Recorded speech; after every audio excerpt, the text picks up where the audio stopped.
Hey everyone, it's Marina.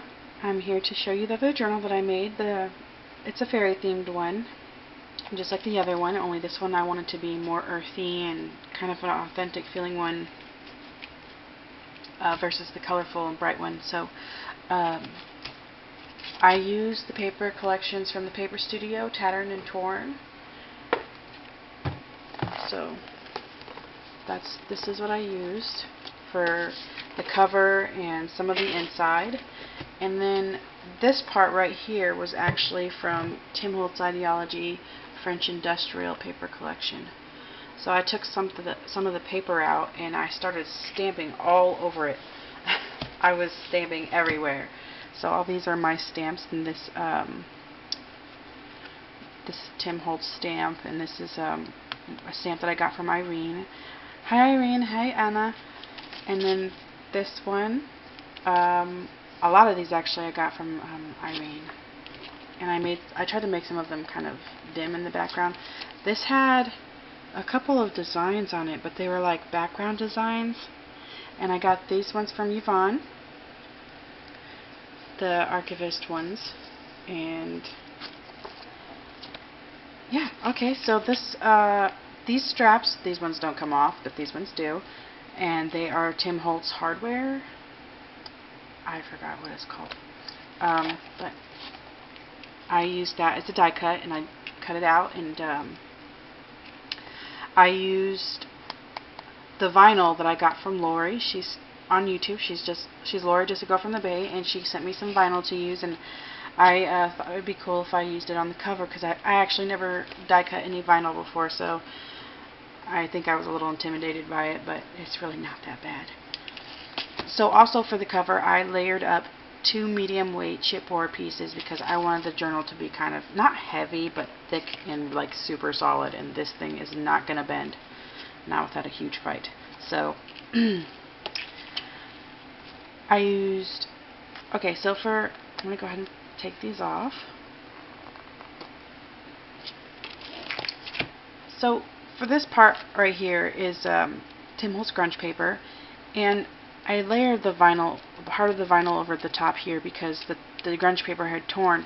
Now I wasn't originally going to use these. I was going to use the Better Be Scraps one, but the hitch fasteners from Better Be Scraps, but I had made this too thick for those to work. Otherwise it would have worked perfectly with the original size of these. See, like that's the original size right there. But I used my crocodile, and I made the hole bigger to accommodate what I had to work with. So I used my vintage patinas on these, and then I just stuck them down. And in the keyhole, I don't know if you can see it, I've glossy accented it, it's a little fairy.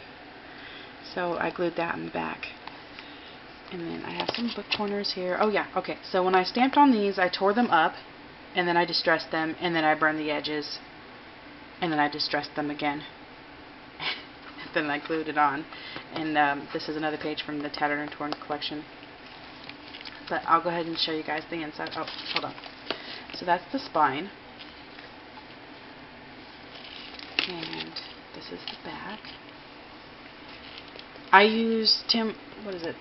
Ranger's multimedia mat. So I just went over everything with that. And then how I got this, because this was originally a brighter green, I got this to be a little bit dimmer. I used burnt umber by just a craft paint, and I mixed it with the medium before I painted it on here. Alright, now I'll go inside. So here's How to Tell If a Fairy's Nearby. It's a soft chiming bells. I've read this before, but in case you didn't see the other one. Strong scent of grass, apples, or wild violets. Strange haunting or jovial music. Mysterious giggling that comes out of thin air. Mushroom circles, large patches of four-leaf clovers, or you're followed by a crow or raven. And then I just have these throughout the journal, and there's some herbal plants. And these are Deep Forest Sprites. I love that one.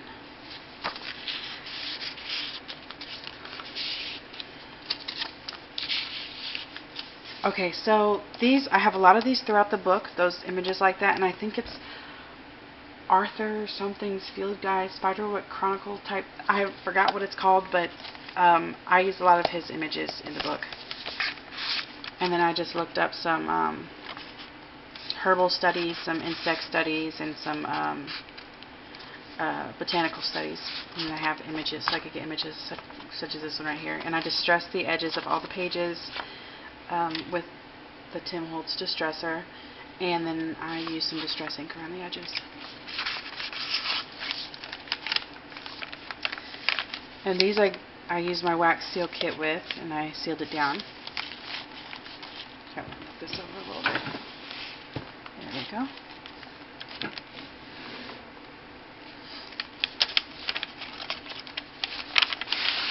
So this opens up, and there's a phoenix guide there. Tells you about the phoenix.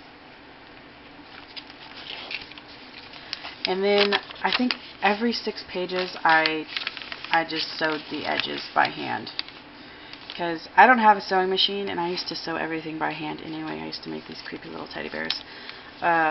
So I wanted to sew it, so I did that with all the pages. I never tried that before, and I really like how it looks for this journal.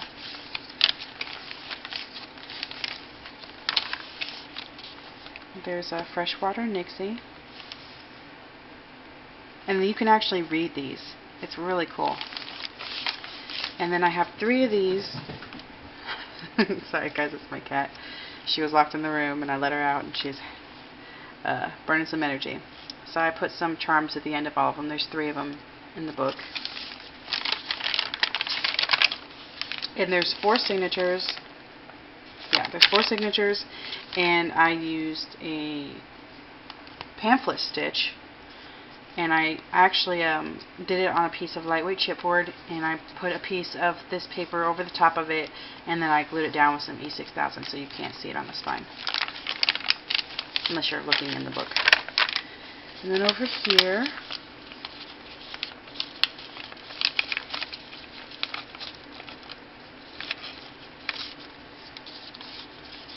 I glimmer misted and distressed this. This is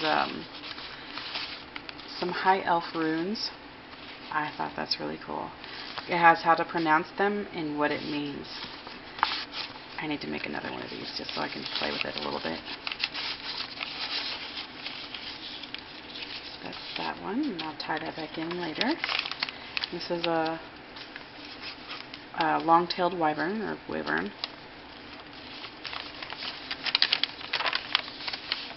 And the colors that I used for the sewing thread are green, maroon, and gold. So,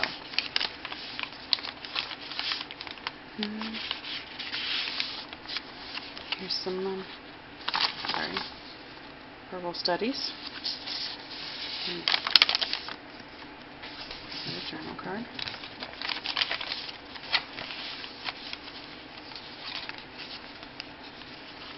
I was going to cut these ends off, but I thought I should just leave them for added effect. What are you doing, crazy? What are you doing? Hi, Jupiter. What? Are you happy to be out of that room? Was it terrible in there?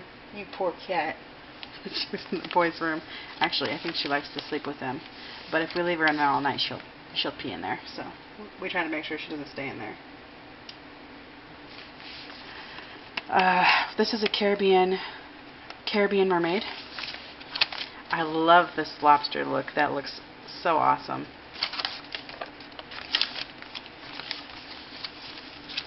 And then this one is another, I just put some bells on that one.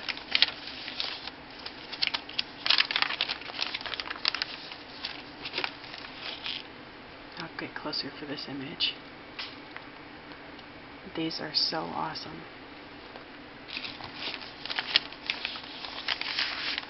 There's some journal cards in here.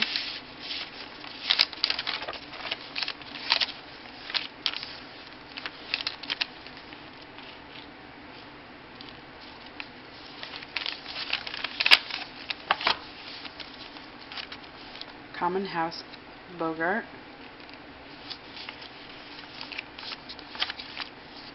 And there's a Pacific Sea Maid. She looks more like a butterfly. And then here's another seal.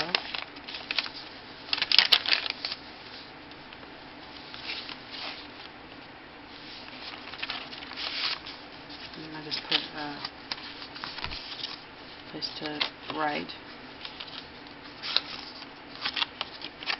And floral card, a floral journal card.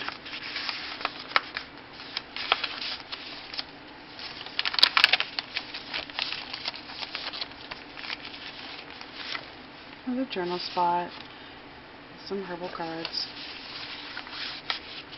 or floral, and a dwarf gargoyle. He looks kind of creepy when you stare at him too long.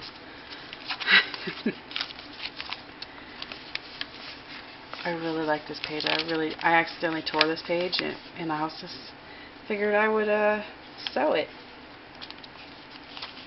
and it turned out really neat.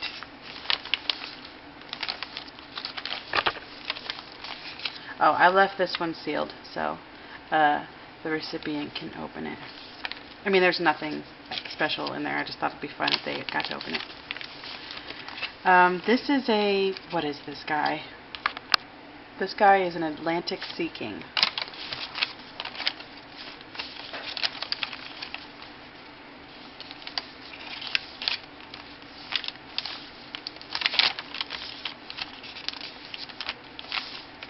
And this one is a river troll. He looks pretty neat. He's got a little turtle behind him. Okay, yeah, it's Arthur Spiderwick. And he signed all of his little sides. And then there's this one with little fairies following her. And then here I have a seashell with a pearl in it.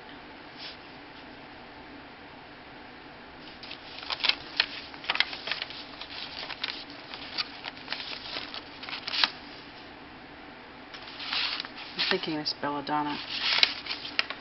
And then here's some herbs.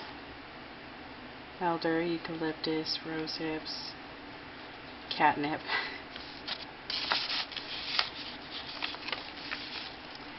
Parasite. A parasite herb, or I can't really pronounce that last one.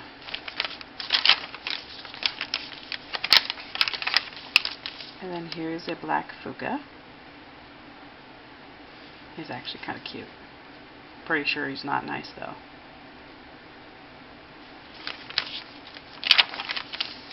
And that's the back. That's this journal. So, thank you guys for stopping by. If you have any questions about it, please feel free to ask. And I will see you guys next time. Alright, thanks for stopping by, everyone. Bye.